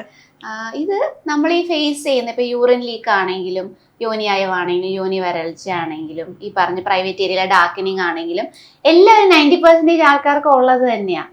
അപ്പം അതിപ്പോ എന്നോട് പറയാം എനിക്കും ഉണ്ട് ഇതൊക്കെ, അപ്പൊ ഒരു പ്രശ്നമൊന്നും ഇല്ല. അപ്പൊ എനിക്ക് മനസ്സിലാവുകയും ചെയ്യും, എനിക്ക് റിലേറ്റ് ചെയ്യാനും പറ്റും. ഞാൻ മാത്രമല്ല ഇപ്പൊ എന്റെ സ്റ്റാഫ് ആണെങ്കിലും ആരെങ്കിലും എല്ലാവർക്കും റിലേറ്റ് ചെയ്യാൻ പറ്റുന്ന സിംറ്റംസ് ആണ്. നമുക്ക് കേട്ടിട്ടില്ലാത്ത സിംറ്റംസ് ഒന്നും അല്ലല്ലോ. ഇതിപ്പോ ഇങ്ങനെയൊക്കെ ഉണ്ട്, അങ്ങനെ ഒരു സാധനമല്ല, ഇത് എല്ലാവർക്കും ഉള്ളത് തന്നെ. എസ്പെഷ്യലി പ്രസവം കഴിഞ്ഞ സ്ത്രീകൾക്ക് എല്ലാവർക്കും ഉള്ള പ്രശ്നം തന്നെയാണ്. അപ്പം ഒരു കാര്യം നമുക്ക് നല്ലപോലെ റിലേറ്റ് ചെയ്യാൻ പറ്റും. സെക്കൻഡ്, അവർക്ക് പേടി അല്ലെങ്കിൽ ഇതെന്തുകൊണ്ട് വരുന്നു ഇതൊക്കെ ആയിരിക്കും എല്ലാവരുടെയും ഡൗട്ട്. അത് നമ്മൾ എക്സ്പ്ലെയിൻ ചെയ്ത് കൊടുക്കുക. തേർഡ്, നമ്മൾ ചെയ്യാൻ പാടില്ലാത്ത എന്താ വെച്ചാൽ ഇതിനെ നോർമലൈസ് ചെയ്യാൻ പാടില്ല. ഇത് നോർമലാണ്, ഇതൊന്നും കുഴപ്പമില്ല, എല്ലാവർക്കും ഉള്ളത് പൊക്കോ അങ്ങനെ പറയാൻ പാടില്ല. കാരണം നമ്മൾ ട്രീറ്റ്മെന്റ് ഓപ്ഷൻസ് പറയണം. ട്രീറ്റ്മെന്റ് ഉള്ള കാര്യമേ മിക്കവാറും ആർക്കും അറിയില്ല. അപ്പോൾ ട്രീറ്റ്മെന്റ് ഉണ്ടെന്ന് പറയണം, ട്രീറ്റ്മെന്റ് ഓപ്ഷൻസ് പറഞ്ഞു കൊടുക്കണം, സർജിക്കൽ ഓപ്ഷൻസ് പറഞ്ഞു കൊടുക്കണം, നോൺ സർജിക്കൽ ഓപ്ഷൻസ് പറഞ്ഞു കൊടുക്കണം. അത് കഴിഞ്ഞിട്ടുള്ള നമുക്ക് എന്തൊക്കെ ചെയ്യേണ്ടി വരും, എത്ര സെഷൻസ് ആണ്, ഇതെല്ലാം നമ്മൾ ഇരുത്തി പറഞ്ഞു കൊടുക്കുവാണെങ്കിലാണ് അവർക്ക് മനസ്സിലാവും ഇങ്ങനെയൊക്കെയാണല്ലേ സംഭവം എന്ന്. അപ്പൊ ഇതാർക്കും അറിയില്ല. അപ്പൊ മാക്സിമം നമ്മൾ പറഞ്ഞാൽ മാത്രമേ അവർക്ക് മനസ്സിലാവത്തുള്ളൂ, അവർ അറിയത്തുള്ളൂ ഇതിനെക്കുറിച്ചൊക്കെ. പക്ഷെ ഇതിനെ നോർമലൈസ് ചെയ്യാൻ പാടില്ല, കാരണം ഇതിനൊക്കെ ചികിത്സ ഉണ്ടെന്ന് അവരെ അറിയിക്കണം. അതാണ് as A doctor my duty. അതുപോലെ തന്നെ വേറൊരാണ്, എല്ലാവർക്കും ഈ ഇന്റിമേറ്റ് ഹെൽത്തിനെ കുറിച്ചൊക്കെ ഒരു അവയർനെസ് കുറവാണ്. കാരണം ചോദിക്കാനുള്ള മടിയുണ്ട്, നാണക്കേടുകളുണ്ട്. അങ്ങനെയുള്ളവരുടെ അടുത്തും ഡോക്ടർ ഇപ്പൊ ഒരു ഗൈനക്കോളജിസ്റ്റ്, കോസ്മെറ്റിക് ഗൈനക്കോളജിസ്റ്റ് എന്ന നിലയിൽ എന്താണ് ഡോക്ടറിന് പറയാനുള്ളത്? കാരണം കോസ്മെറ്റിക് ഗൈനക്കോളജി എന്ന് പറയുമ്പോഴത്തേക്ക് ഇപ്പം ഈ പറഞ്ഞ പോലെ ബ്യൂട്ടി എൻഹാൻസ്മെന്റ് മാത്രമല്ല, ഈ പറഞ്ഞ കുറച്ച് യൂറിൻ ലീക്ക് പോലത്തെ ഡിസോർഡേഴ്സും ഇതിലുണ്ട്. പിന്നെ സെക്ഷൽ വെൽനെസ്സും ഇതിൽ ഇൻക്ലൂഡഡ് ആണ്. കാരണം വജൈനിസ്മസ് പോലത്തെ പേഷ്യൻസ് നമുക്ക് വരാറുണ്ട്. വജൈനിസ്മസ് എന്ന് വെച്ചാൽ ബന്ധപ്പെടാൻ പറ്റാത്ത അങ്ങനത്തെ ചെറിയ കുട്ടികളുണ്ട്. അപ്പം ഇതിനൊക്കെ ഇപ്പം എന്ത് തരം പ്രോബ്ലം ആണെങ്കിലും തന്നെ ഫസ്റ്റ് കൗൺസിലിംഗ് നല്ലപോലെ വേണ്ട മേഖലയാണ് കോസ്മെറ്റിക് ഗൈനക്കോളജി. ഒരു 1.5 മണിക്കൂർ നമ്മൾ ഇരുത്തി ഇത് ഫുള്ള് പറഞ്ഞ് അതിൻ്റെ ഒരു സൈക്കോളജിക്കൽ ആസ്പെക്റ്റും കൂടെ പേഷ്യൻറ്റിൽ എന്താ പറയുക, പേഷ്യൻറ്റിൽ നിന്ന് മനസ്സിലാക്കി എന്തുകൊണ്ടാണ് അവർക്ക് ഇത് വന്നത്, എന്താണ് അവർ ഇത്രത്തോളം ഭയപ്പെടുന്നത് അവർ, അപ്പം ഇതൊക്കെ എല്ലാവർക്കും ഉണ്ടോ, അപ്പം അതൊക്കെ നമ്മൾ അവരെ പറഞ്ഞ് മനസ്സിലാക്കണമെങ്കിൽ കുറച്ച് സമയം വേണം. അന്ന് തന്നെ അവർ ട്രീറ്റ്മെൻറ്റ് എടുക്കണമെന്നൊന്നും ഇല്ല, പോയി പിന്നെ ചിന്തിച്ചിട്ടൊക്കെ ആയിരിക്കും അവർ തിരിച്ചു വരുന്നത്. That is okay. നമ്മൾ അവർക്ക് ആ ഒരു സ്പേസ് നമ്മൾ ക്രിയേറ്റ് ചെയ്ത് കൊടുക്കണം, ആ ഒരു കംഫർട്ട് സോൺ നമ്മൾ ക്രിയേറ്റ് ചെയ്ത് കൊടുക്കണം. ഇപ്പം നമ്മൾ ഇതൊക്കെ പറഞ്ഞ് ഇപ്പം ഇതൊക്കെയാണ് സംഭവം എന്ന് പറഞ്ഞു കഴിഞ്ഞാൽ തന്നെ അവർക്ക് ഇപ്പം 90% ആൾക്കാർക്ക് അത് മതി, ട്രീറ്റ്മെന്റ് വേണമെന്നും കൂടെ ഇല്ല. ഓ ഇതൊക്കെ ഉണ്ടല്ലോ, എനിക്ക് മാത്രമല്ലല്ലോ, ഇല്ലെങ്കിൽ ഐ എം നോട്ട് ലോൺലി. അതത്രയും മനസ്സിലാക്കി കൊടുത്താൽ തന്നെ അവർ ഹാപ്പിയാണ്. പിന്നെ നമുക്ക് പറയാം നമ്മൾ ഹെൽപ്പ് ചെയ്യാം അല്ലെങ്കിൽ നമ്മൾ അസിസ്റ്റ് ചെയ്യാം. കാരണം ഇതിലൂടെ നമുക്ക് ഇത് കുറച്ചെങ്കിലും ഇമ്പ്രൂവ്മെന്റ് നമുക്ക് വരുത്താൻ പറ്റും എന്ന് പറയുവാണെങ്കിൽ അവർ അതിനെക്കുറിച്ച് ഓക്കെ ഡിസ്കസ് ചെയ്തിട്ട് പറയാം, അല്ലെങ്കിൽ ഞാൻ ഒന്ന് ചിന്തിച്ചു നോക്കട്ടെ എന്ന് പറയുന്ന കുറേ പേഷ്യൻസ് ഉണ്ട്. അപ്പം നമ്മൾ അവർക്കൊരു സ്പേസ് കൊടുത്താൽ മതി. അല്ലെങ്കിൽ ഓടിച്ചാടി ഇത് ചെയ്യണം, ഇത് ചെയ്തേ പറ്റൂ, ഇല്ലെങ്കിൽ ഭയങ്കര അപകടമാണെന്നൊക്കെ പറയേണ്ട അങ്ങനത്തെ ഒരു മെഡിക്കൽ ഡിസോർഡർ അല്ലല്ലോ. ഇത് something which they live with. അപ്പോൾ അവരൊരു 5-10 വർഷമായിട്ട് ഇതും കൊണ്ടായിരിക്കും അവർ നടക്കുന്നത്. എസ്പെഷ്യലി യൂറിൻ ലീക്കൊക്കെ ആരോടും പറയാതെ, അല്ലെങ്കിൽ പറഞ്ഞാലും മറ്റേ ആൾ പറഞ്ഞിട്ടുണ്ടാവും അത് കുഴപ്പമൊന്നുമില്ല. അപ്പൊ ഇതും കൊണ്ട് നടക്കുന്ന ആൾക്കാരായിരിക്കും. അപ്പൊ ഫസ്റ്റ് ഓഫ് ഓൾ നമ്മൾ അതിൽ നിന്ന് അവരെ എന്താ പറയാ, ഇതൊന്നും നോർമൽ അല്ല എന്ന് ഫസ്റ്റ് അവരെ പറഞ്ഞ് മനസ്സിലാക്കിയിട്ട് വേണം ഈ ഒരു ട്രീറ്റ്മെന്റ് എന്നൊരു പറഞ്ഞ ഒരു മേഖലയിലോട്ട് നമ്മൾ കടക്കാൻ. അപ്പൊ അതൊരു ചെറിയൊരു ഗ്രേ സോൺ ആണ്, ഒരു തിൻ ലൈൻ ആണ്. അപ്പൊ അത് അവരെ കംഫർട്ട് ആക്കിയിട്ട് വേണം നമ്മൾ മുന്നോട്ട് പോകാൻ വേണ്ടിയിട്ട്. അതാണ് ഏറ്റവും വലിയ അഡ്വൈസ് നമുക്ക് ചെയ്യാൻ പറ്റുന്നത്. മാം, ഇപ്പം നമ്മളിപ്പം ഈ ജെൻഡർ മാറി അങ്ങോട്ടും ഇങ്ങോട്ടുമുള്ള ട്രീറ്റ്മെന്റുകളും ട്രാൻസ്പ്ലാന്റൊക്കെയുള്ള സംഭവങ്ങളുണ്ട്. അപ്പം അതിനെന്തെങ്കിലും ഈ കോസ്മെറ്റിക് ഗൈനക്കോളജിയിൽ എന്തെങ്കിലും പുതിയ ട്രീറ്റ്മെന്റുകൾ ഉണ്ടോ? ഓക്കെ. അപ്പൊ ജെൻഡർ റീഅസൈൻമെന്റ് സർജറീസ് ചെയ്യുന്നത് പ്ലാസ്റ്റിക് സർജൻസ് ആണ്. നമ്മൾ ചെയ്യുന്നത് എന്താണെന്ന് വെച്ചാൽ അവരുമായിട്ട് കൊളാബ് ചെയ്യാറുണ്ട്. അപ്പൊ അവരുമായിട്ട് ചേർന്നിട്ട് നമ്മൾ ഇപ്പം മെയിലിൽ നിന്ന് ഫീമെയിൽ ആയിട്ട് ആവുന്ന ഇൻഡിവിജ്വൽസ് ആണെങ്കിൽ അവർക്ക് ന്യൂ വജൈന ക്രിയേറ്റ് ചെയ്യണം. ന്യൂ വജൈന എന്ന് വെച്ചാൽ ന്യൂ വജൈന ക്രിയേറ്റ് ചെയ്ത് കൊടുക്കണം അവർക്ക്. അപ്പൊ അതിന് നമ്മൾ പ്ലാസ്റ്റിക് സർജൻസും ചേർന്നിട്ടാണ് നമ്മൾ സർജറി ചെയ്യാറ്. അതൊന്ന്. പിന്നെ സെക്കൻഡ് വന്നിട്ട് ഇപ്പം ഫീമെയിലിൽ നിന്ന് മെയിൽ ആവുന്നവർക്കാണെങ്കിൽ അവർക്ക് യൂട്രസും ഓവറി റിമൂവ് ചെയ്യണമെന്ന് പറയാറുണ്ട്. അപ്പൊ അങ്ങനത്തെ ഇൻഡിവിജ്വൽസിനാണെങ്കിൽ അഗെയിൻ പ്ലാസ്റ്റിക് സർജൻ ആയിരിക്കും അവരെ ഫസ്റ്റ് കാണുന്നത്. അപ്പൊ അവരുടെ പേഷ്യൻസിൽ നമ്മുടെ അടുക്കിലേക്ക് വിടാറുണ്ട്, അല്ലെങ്കിൽ നമ്മൾ അവരുടെ ക്ലിനിക്കിൽ ചെന്നിട്ട് നമ്മളൊരു കൗൺസിലിംഗ് സെഷൻ ചെയ്യാറുണ്ട്. അപ്പം അങ്ങനെ ഹിസ്ട്രക്ടമി ചെയ്ത് കൊടുക്കാറുണ്ട്, അതായത് ഓവറിയും യൂട്രസും റിമൂവ് ചെയ്ത് കൊടുക്കാറുണ്ട്. അപ്പൊ ഇങ്ങനെ ഒരു കൊളാബറേഷൻ ആണ് നമ്മൾ ചെയ്യാറ്. പ്രൈമറിലി നമ്മൾ ട്രാൻസിനെ കാണാറില്ല. നമ്മുടെ ഈ സ്മാർട്ട് സർജൻസിൽ എന്തൊക്കെ ട്രീറ്റ്മെന്റുകളാണ് നമ്മൾ കോസ്മെറ്റിക് ഗൈനക്കോളജിയിൽ പ്രൊവൈഡ് ചെയ്യുന്നത്? കോസ്മെറ്റിക് ഗൈനക്കോളജിനകത്ത് വരുന്നത് നമ്മൾ മെയിൻലി യോനി അയവിന് വജൈനോപ്ലാസ്റ്റി, സർജിക്കൽ, നോൺ സർജിക്കൽ ഓപ്ഷൻസ് ആണ്. അതായത് സർജിക്കൽ ഓപ്ഷൻ ആണെങ്കിൽ നമ്മൾ വജൈനോപ്ലാസ്റ്റി ചെയ്യുന്നത്, നോൺ സർജിക്കൽ ആണെങ്കിൽ ലേസർ ബേസ്ഡ് ട്രീറ്റ്മെന്റ് ആണ് ഇവിടെ ചെയ്യുന്നത്. പിന്നെ ഈ പറഞ്ഞ പോലെ വജൈനൽ ഡ്രൈനസിനാണെങ്കിൽ നമുക്ക് PRP ട്രീറ്റ്മെന്റ്സും ഉണ്ട്, പിന്നെ എക്സോസോം ഉണ്ട്, സ്റ്റെം സെൽ തെറാപ്പി ഉണ്ട്, പിന്നെ ലേസറും കൂടെ അതിന് അഡ്ജുവൻ്റ് ആയിട്ട് ചെയ്യാറുണ്ട്. പിന്നെ ഉള്ളത് ലേസർ ഹെയർ റിഡക്ഷൻ, അതായത് ഗുഹ്യഭാഗത്തെ രോമ വളർച്ചയ്ക്കുള്ള ലേസർ ഹെയർ റിഡക്ഷൻ. പിന്നെ ഉള്ളത് intimate area darkening. Intimate area ഡാർക്കനിങ്ങിന് നമ്മൾ കെമിക്കൽ പീലും ചെയ്യാറുണ്ട്, ലേസറും ചെയ്യാറുണ്ട്. അതും രണ്ടും ഒരു കോമ്പിനേഷൻ ട്രീറ്റ്മെന്റ് പോലെയാണ് ചെയ്യുന്നത്. പിന്നെ ഉള്ളത് O ഷോട്ട് ഉണ്ട്, പിന്നെ G ഷോട്ട് ഉണ്ട്. പിന്നെ നമ്മൾ ലേബിയ പ്ലാസ്റ്റിയും ചെയ്യാറുണ്ട്. ലേബിയ പ്ലാസ്റ്റി എന്ന് പറയുമ്പോൾ നമ്മുടെ ഗുഹ്യഭാഗത്തെ ഒരു ലിപ്പ് പോലത്തെ ഒരു സ്കിൻ ഫോൾഡ് ഉണ്ട്. അപ്പോൾ അത് ചിലവർക്ക് അസമെട്രിക്കലായിരിക്കും, അതായത് ഒന്നിനേക്കാളും വലിപ്പം കുറവോ കൂടുതലോ ആയിരിക്കും. പിന്നെ ഹോർമോൺ ചേഞ്ച് വരുമ്പോൾ ചിലത് ഭയങ്കരമായിട്ട് വളർന്നിങ്ങനെ കിടക്കും, ഇങ്ങനെ തൂങ്ങിയൊക്കെ കിടക്കും. അപ്പോൾ അത് നമ്മൾ സർജിക്കലി കറക്റ്റ് ചെയ്ത് കൊടുക്കാറുണ്ട്, ഒരു നല്ല ഒരു കോസ്മെറ്റിക്കലി നല്ല അപ്പീലിംഗ് ആയിട്ട് കാണാൻ വേണ്ടിയിട്ട്. അപ്പോൾ ലേബിയ പ്ലാസ്റ്റിയും ചെയ്യാറുണ്ട്. ഡോക്ടർ, അപ്പൊ നമ്മൾ ഈ യൂറിൻ ലീക്കിന്റെ കാര്യം പറഞ്ഞു. അതെ. അപ്പം എല്ലാ സ്ത്രീകൾക്കും ഇത് ഇങ്ങനെ ഒരു ബുദ്ധിമുട്ട് ഉണ്ടാകാറുണ്ട്. ഇത് എന്തുകൊണ്ടാണ് വരുന്നത്? Actually most of the woman അത് പ്രസവാനന്തം വരുന്നത് തന്നെയാണ്. അത് എല്ലാവർക്കും യൂറിൻ ലീക്ക് എത്രത്തോളം ഇന്റൻസിറ്റി ഉണ്ട് എന്നത് അപേക്ഷിച്ചിരിക്കും. അതായത് ചിലവർക്ക് ചുമയ്ക്കുമ്പോൾ മാത്രമേ ഉള്ളൂ ചുമ, തുമ്മൽ, പിന്നെ എന്തെങ്കിലും രീതിയിൽ നമ്മളിപ്പം അവിടെ ഒരു പ്രഷർ ചെലുത്തുമ്പോഴത്തേക്കാണ് യൂറിൻ ലീക്ക് ആവുന്നത്. പക്ഷെ അത് ചിലവർക്ക് അങ്ങ് കൺട്രോൾ ചെയ്യാൻ പറ്റാത്ത രീതിയിൽ അങ്ങ് പൊക്കളയും. ചിലർക്ക് ഡ്രിബ്ലിംഗ് മാത്രമേ ഉണ്ടാവുള്ളൂ. അപ്പോൾ അത് നമ്മൾ ഫസ്റ്റ് അസസ് ചെയ്യണം എത്രത്തോളം ഉണ്ടെന്നുള്ളത്. അത് നമ്മൾ ക്ലിനിക്കൽ എക്സാമിനേഷൻ വഴിയാണ്, അല്ലാതെ നമുക്ക് ടെസ്റ്റ് ആയിട്ടോ അങ്ങനെ ഉണ്ട്. യൂറോളജിക്കൽ അസസ്മെന്റ് ഉണ്ട്. പക്ഷെ എന്ത് തന്നെയാണെങ്കിലും സ്ട്രെസ് യൂറിനറി കോണ്ടിനൻസ് ഫസ്റ്റ് നമ്മൾ ഫിസിക്കൽ എക്സാമിനേഷൻ തന്നെയാണ് ചെയ്യുന്നത്. അപ്പോൾ നമ്മൾ എക്സാമിനേഷൻ ചെയ്തിട്ട് നമ്മളൊരു ഇന്റൻസിറ്റി നമ്മൾ ഗ്രേഡ് ചെയ്യണം. ഗ്രേഡ് ചെയ്തതിന് ശേഷം മാത്രമേ നമ്മൾ അവരെ കൗൺസിൽ ചെയ്യാൻ പറ്റത്തുള്ളൂ അത് ഇന്ന ട്രീറ്റ്മെന്റ്സ് ആണെന്നുള്ളത്. മിനിമൽ അല്ലെങ്കിൽ ഒരു മൈൽഡ് ടു മോഡറേറ്റ് കണ്ടീഷൻസ് ഒക്കെ ആണെങ്കിൽ നമുക്ക് നോൺ സർജിക്കൽ മെത്തേഡ്സും ഉണ്ട്. ഒന്ന് നേരത്തെ പറഞ്ഞ ലേസർ ഉണ്ട്. അപ്പോൾ ആ ഒരു ഭാഗത്ത്, അതായത് ഈ മൂത്രക്കുഴൽ വന്ന് അവസാനിക്കുന്ന ആ ഒരു ഭാഗത്ത് നമുക്ക് ലേസർ തെറാപ്പി യൂസ് ചെയ്ത് തന്നെ അവിടുത്തെ ടിഷ്യൂസ് ടൈറ്റൻ ചെയ്യാൻ പറ്റും. അപ്പോൾ അങ്ങനെ ആ രീതിയിൽ ആ ഹോള് കുറച്ച് അടയ്ക്കാൻ പറ്റും. സെക്കൻഡ് നമുക്ക് ചെയ്യാൻ പറ്റുന്നത് ഇവിടെ ഇലക്ട്രോ മാഗ്നറ്റിക് തെറാപ്പി ഉണ്ട്. അത് നമുക്ക് ജാക്കറ്റിന്റെ ഫോമിലും ഉണ്ട്, അതായത് ഫുൾ ബോഡി ജാക്കറ്റിന്റെ ഫോമിലും ഉണ്ട്. പ്ലസ് നമുക്ക് ചെയർ ഉണ്ട്, അതായത് ഹൈഫം എന്നൊക്കെ പറയും. അപ്പം അങ്ങനത്തെ പിന്നെ എന്തുവാ എംസെല്ല അങ്ങനത്തെ പറയുന്ന ഒരു പല പല ബ്രാൻഡ്സിന്റെ ഒരു ചെയർ ഫോമിൽ ഒരു എക്യുപ്മെന്റ് വാങ്ങാൻ കിട്ടും. അതിൽ ഒരു 30 മിനിറ്റ്സ് അല്ലെങ്കിൽ 30 to 45 മിനിറ്റ്സ് അതിൽ ഇരിക്കുമ്പോഴത്തേക്ക് നമ്മുടെ ആ പ്യൂബിക് ഏരിയയിലോട്ട് ഹൈ ഇൻറ്റൻസിറ്റി ആയിട്ടുള്ള ഇലക്ട്രോ മാഗ്നറ്റിക് റേഡിയേഷൻ അങ്ങോട്ട് നമുക്ക് ഡയറക്റ്റ് ചെയ്യാൻ പറ്റും. അത് നമുക്ക് ഈ ലെവൽസ് ഒക്കെ ഉണ്ട്. നമുക്ക് 0 to 100 ലെവലിൽ നമുക്ക് എന്താ പറയുക കൺട്രോൾ ചെയ്യാൻ പറ്റും. അപ്പോൾ ചിലപ്പോൾ സ്റ്റാർട്ടിങ്ങിൽ ചിലപ്പോൾ ചെറിയ രീതിയിൽ ഇടുവാണെങ്കിൽ നമുക്ക് പോകെ സെഷൻസ് പോകെ നമുക്ക് ആ ഇൻറ്റൻസിറ്റി കൂട്ടി നമുക്ക് മാക്സിമം ഇൻറ്റൻസിറ്റിയിൽ അവർക്ക് ആ 30 to 45 മിനിറ്റ്സ് നമുക്ക് കൊടുക്കാൻ പറ്റും. അപ്പോൾ ഇത് എങ്ങനെ ഇക്വലന്റ് എന്ന് ചോദിച്ചാൽ നമ്മൾ കീഗൽസ് എക്സസൈസ് ചെയ്യാറുണ്ട്. എല്ലാവരും ചെയ്യാറൊന്നുമില്ല, നമ്മൾ പറയാറുണ്ട്. ഈ പറയുന്ന ഗൈനക്കോളജിസ്റ്റ് ഞാനാണെങ്കിലും ആരാണെങ്കിലും പ്രസവാനന്തരം വരുന്ന ഒരു പോസ്റ്റ്മോർട്ടം ചെക്കപ്പിന് വരുന്ന എല്ലാവരോടും പറയാറുണ്ട്. പക്ഷെ നമ്മളാരും ചെയ്യാറില്ല. പക്ഷെ ഇത് ഓൾമോസ്റ്റ് ഒരു 10,000 കീഗൽസിന് ഇക്വലന്റ് ആണ് ഈ ഹൈഫം ചെയറിൽ ഇരിക്കുന്ന ഈ ഒരു 30 to 45 മിനിറ്റ്സ്. അപ്പൊ അത് ഭയങ്കര നല്ല രീതിയിലുള്ള ഇമ്പ്രൂവ്മെന്റ് വരുത്താൻ കഴിയുന്നതാണ്. അപ്പം ഇങ്ങനത്തെ കുറച്ച് ഓപ്ഷൻസ് ഉണ്ട്. പിന്നെ മെഡിക്കൽ മാനേജ്മെന്റും ഉണ്ട്. ഇതിൽ കൂടെ നമുക്ക് മറ്റേ ഈ അവിടെ ഉള്ള മസിൽസിന്റെ നെർവ് എൻഡിങ്സിനെ അഫക്റ്റ് ചെയ്യുന്ന കുറച്ച് മെഡിസിൻസ് നമുക്ക് പ്രിസ്ക്രൈബ് ചെയ്ത് കൊടുക്കാൻ പറ്റും. പിന്നെ എക്സ്ട്രീം കേസസ് മാത്രമാണ് നമ്മൾ സർജിക്കലിലോട്ട്, അതായത് യൂറോളജിയിലോട്ട് നമ്മൾ റെഫർ ചെയ്യുക, അല്ലെങ്കിൽ യൂറോ ഗൈനക്കോളജിസ്റ്റുണ്ട് അവരോട് റെഫർ ചെയ്യാറുണ്ട്.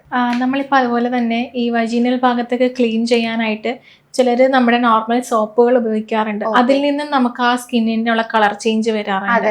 പിന്നെ ചില ഈ ബി വാഷ് പോലുള്ള പ്രൊഡക്റ്റുകൾ നമ്മൾ ഉപയോഗിക്കാറുണ്ട്. പിന്നെ ഈ പാഡുകൾ മാറും തോറും ഉള്ള ഇതുണ്ടാവാറുണ്ട്. അപ്പം എങ്ങനെയാണ് നമുക്ക് അതൊക്കെ ഒന്ന് മാറ്റാൻ പറ്റുക? കാരണം ഇത്രയും ഇത് നമ്മൾ ആ ഒരു ചെറിയൊരു സെൻസിറ്റീവ് സ്കിന്നിൽ യൂസ് ചെയ്യുന്നത് എന്തെങ്കിലും ഒരു ഡിസഡ്വാൻറ്റേജ് ഉണ്ടാവുമോ? വൃത്തി എന്ന് പറയുന്ന മലയാളികൾ കുറച്ച് കൂടുതലാണെന്ന് അറിയാം. അപ്പം എല്ലാവരും ചോദിക്കാറുണ്ട് ഇത് യൂസ് ചെയ്യട്ടെ എന്ന്. അപ്പം കുഞ്ഞിലോട്ടെ ചിലപ്പോൾ സോപ്പ് യൂസ് ചെയ്യുന്നവരുണ്ടാവും. പക്ഷെ നമ്മൾ അത് അറിഞ്ഞു കഴിയുമ്പോഴത്തേക്ക് അതൊന്ന് നിർത്തുക, അത്രേ ഉള്ളൂ. കാരണം സോപ്പ് എന്ന് പറയുമ്പോഴത്തേക്ക് അതിന് ഇച്ചിരി ഒന്ന് ഹാർഷാണ്. അപ്പം നമ്മൾ മാക്സിമം യൂസ് ചെയ്തേ പറ്റൂ എന്നുണ്ടെങ്കിൽ വി വാഷ് പോലത്തെ എന്തെങ്കിലും ഒരു ഇൻറ്റിമേറ്റ് വാഷ് യൂസ് ചെയ്തോളൂ, കുഴപ്പമൊന്നുമില്ല. പക്ഷെ അത് മാൻഡേറ്ററി അല്ല, അത് യൂസ് ചെയ്യണം അങ്ങനെ ഒരു കോൺസെപ്റ്റ് ഇല്ല. യൂസ് ചെയ്യുന്നവർക്ക് യൂസ് ചെയ്യാം, കണ്ടിന്യൂ ചെയ്യാം. യൂസ് ചെയ്യണ്ട എന്നുള്ളവർക്ക് യൂസ് ചെയ്യണം എന്നും ഇല്ല. അത് യൂസ് ചെയ്യുന്നതുകൊണ്ട് എന്തെങ്കിലും ബെനിഫിറ്റ് ഉണ്ടോ എന്ന് ചോദിച്ചാൽ റെക്കറൻ്റ് ആയിട്ട്, അതായത് അടിക്കടി വജൈനൽ ഇൻഫെക്ഷൻ വന്നുകൊണ്ടിരിക്കുന്നവർക്ക് ബെനിഫിഷ്യലാണ്. എന്നാൽ അങ്ങനത്തെ ഇഷ്യൂസ് ഒന്നുമില്ല, അങ്ങനെ വജൈനൈറ്റിസോ അങ്ങനത്തെ എന്താ പറയുക കാൻഡിഡിയാസ് പോലത്തെ അങ്ങനെ ഇൻഫെക്ഷൻ ഒന്നും എനിക്ക് വരാറില്ല എന്നുണ്ടെങ്കിൽ ഒന്നും യൂസ് ചെയ്യണ്ട. കാരണം അതൊരു സെൽഫ് ക്ലീനിങ് ഏരിയയാണ് വജൈന എന്നുള്ളത്. കാരണം അവിടെ തന്നെ കുറച്ച് ഇന്നേറ്റ് ആയിട്ടുള്ള കുറച്ച് ബാക്ടീരിയ ഉണ്ട് അവിടെ. ആ ബാക്ടീരിയ തന്നെ അതിന് ഒരു സെൽഫ് ക്ലെൻസിങ് ആയിട്ട് തന്നെ, അതുകൊണ്ട് തന്നെ ഒരു അധികം ഒരു സർജറി അവിടെ ചെയ്യുവാണെങ്കിൽ തന്നെ ഓട്ടോമാറ്റിക്കലി ആ വൂണ്ട് പെട്ടെന്ന് ഹീൽ ആവാറുണ്ട്. അൺലൈക്ക് ഇപ്പൊ മുഖത്ത് ഇപ്പൊ ഒരു വൂണ്ട് വരുവാണെങ്കിൽ, കയ്യിലൊക്കെ വൂണ്ട് വരുവാണെങ്കിൽ നല്ലപോലെ പാടൊക്കെ വീഴത്തില്ല. പക്ഷെ നമ്മൾ അവിടെ സർജറി ചെയ്യുമ്പോൾ അവിടെ ഒരു സർജറി ചെയ്തതായിട്ടേ തോന്നാറില്ല. കാരണം അത്ര നന്നായിട്ട് ഹീൽ ചെയ്യുന്നവര്, അത്രയ്ക്കും ബ്ലഡ് സർക്കുലേഷൻ ഉള്ള ഒരു ഏരിയ ആണ്. അപ്പോൾ അത് ഓട്ടോമാറ്റിക്കലി നമ്മളൊന്നും ചെയ്യാതെ തന്നെ ക്ലീൻ ആയിക്കോളും. പക്ഷെ ഈ പറഞ്ഞ പോലെ നല്ലപോലെ ഈ വൃത്തി വേണം എന്ന് പറയുന്ന അങ്ങനത്തെ ആൾക്കാരുണ്ടല്ലോ, അത് അവരുടെ പ്രശ്നമല്ല. പക്ഷെ അങ്ങനെ എന്നുണ്ടെങ്കിൽ ഇൻറ്റിമേറ്റ് വാഷ് യൂസ് ചെയ്യും. പക്ഷെ ഇൻറ്റിമേറ്റ് വാഷ് മാത്രം യൂസ് ചെയ്താൽ മതി, സോപ്പ് യൂസ് ചെയ്യണ്ട. അതിപ്പോൾ ഏത് ബ്രാൻഡ് ആണെങ്കിലും കുഴപ്പമില്ല. കാരണം അതിൽ തന്നെ ഒരു pH ഒക്കെ മെൻഷൻ ചെയ്തിട്ടുണ്ടായിരിക്കും. അപ്പം അങ്ങനെ മെൻഷൻ ചെയ്തിട്ടൊക്കെ ഉള്ള ഒരു ഇൻറ്റിമേറ്റ് വാഷ് ആണെങ്കിൽ ഉപയോഗിക്കാവുന്നതാണ്. നമ്മളിപ്പോ ഈ വിവാഷ് പോലുള്ള pH വാല്യൂ, അപ്പൊ അത് എങ്ങനെയാ അറിയുന്നത് നമ്മൾ നല്ലതാണോ എന്നുള്ളത്? എത്ര എമൗണ്ട് ഓഫ് pH വാല്യൂ ആണ് വേണ്ടുന്നത്? pH എപ്പോഴും നമ്മുടെ വജൈനൽ ഭാഗത്ത് എപ്പോഴും നമുക്ക് അസിഡിക് pH ആയിരിക്കണം, ആൽക്കലൈൻ പാടില്ല. ആൽക്കലൈൻ ആവുമ്പോഴാണ്, അതായത് നമ്മുടെ ഈ പീരിയഡ്സ് ആവാറാവുമ്പോഴത്തേക്ക്, പിന്നെ പ്രഗ്നൻസി ടൈമിൽ ഈ സമയത്താണ് ഇത് ആൽക്കലൈൻ ആവുന്നത്. അതുകൊണ്ടാണ് അവിടെ ഇൻഫെക്ഷൻ വരാനുള്ള ചാൻസ് കൂടുന്നത്. അപ്പൊ എത്രത്തോളം അസിഡിക് ആവുന്നു, അതായത് 3.5, ആ ഒരു അസിഡിക് എൻവയോൺമെന്റ് മെയിൻറ്റെയിൻ ചെയ്യാൻ വേണ്ടിയിട്ടാണ് ഈ ബാക്ടീരിയ ഒക്കെ ശ്രമിക്കുന്നത്. ലാക്റ്റിക് ആസിഡ് പോലത്തെ പദാർത്ഥമൊക്കെ റിലീസ് ചെയ്യുന്നത് ഈ അസിഡിക് pH മെയിൻറ്റെയിൻ ചെയ്യാൻ വേണ്ടിയിട്ട്. അപ്പം ആ ഒരു അസിഡിക് pH ഉള്ള വാല്യൂ കാണിക്കുന്ന ഒരു ഇന്റിമേറ്റ് വാഷ് വാങ്ങിച്ചാൽ മതി. അതിപ്പോൾ കമേഴ്ഷ്യൽ ആണെങ്കിൽ അവൈലബിൾ ആയിട്ടുള്ളതാണെങ്കിലും കുഴപ്പമില്ല, ഇപ്പോൾ മെഡിക്കലി ഇപ്പോൾ ഡോക്ടർ പ്രിസ്ക്രൈബ് ചെയ്യുന്ന ഏതെങ്കിലും ആണെങ്കിലും കുഴപ്പമില്ല. അപ്പോൾ ആ ഒരു pH-ലാണ് ഇമ്പോർട്ടൻസ്. ഇതേപോലെ തന്നെ സ്ത്രീകൾ അനുഭവിക്കുന്ന വേറെ ഒന്നാണ് നമുക്ക് അവിടെ ഉള്ള സ്ട്രെച്ച് മാർക്സ്, വിണ്ട് കീറിയ പോലെ. അത് ഈ പ്രസവം കഴിഞ്ഞവർക്കാണ് കൂടുതൽ നമ്മൾ കാണാറുള്ളത്. അതിനെന്തെങ്കിലും പരിഹാരങ്ങളുണ്ടോ? അതെ, പ്രസവാനന്തരമാണ് എല്ലാവർക്കും വരുന്നത്. പിന്നെ ഈ ഭയങ്കരമായിട്ട് വെയിറ്റ് ഉള്ളവർ പെട്ടെന്ന് വെയിറ്റ് കുറയുമ്പോഴും ഈ സ്ട്രെച്ച് മാർക്സ് വരാറുണ്ട്. അപ്പം ഇതിന് മെയിൻലി നമ്മൾ പറയുന്നത് ആക്ച്വലി ഫസ്റ്റ് ട്രൈമെസ്റ്റർ, അതായത് അവർ പ്രഗ്നൻ്റ് ആയി ഒരു 10-12 വീക്സ് ആവുമ്പോഴേ ആക്ച്വലി സ്ട്രെച്ച് മാർക്സ് കാണത്തില്ല. പക്ഷെ അപ്പോഴേ നമ്മൾ എന്തെങ്കിലും അവിടെ തേച്ച് തുടങ്ങണം എന്നാണ് പറയുന്നത്, സ്ട്രെച്ച് മാർക്സ് വരാണ്ടിരിക്കാനായിട്ട്, പ്രിവെൻറ്റീവ് ആയിട്ട്. പിന്നെ സ്ട്രെച്ച് മാർക്സ് വന്നു കഴിഞ്ഞാൽ പിന്നെ അത് മാറ്റുക എന്നുള്ളത് കുറച്ച് ബുദ്ധിമുട്ടുള്ള കാര്യം തന്നെയാണ്.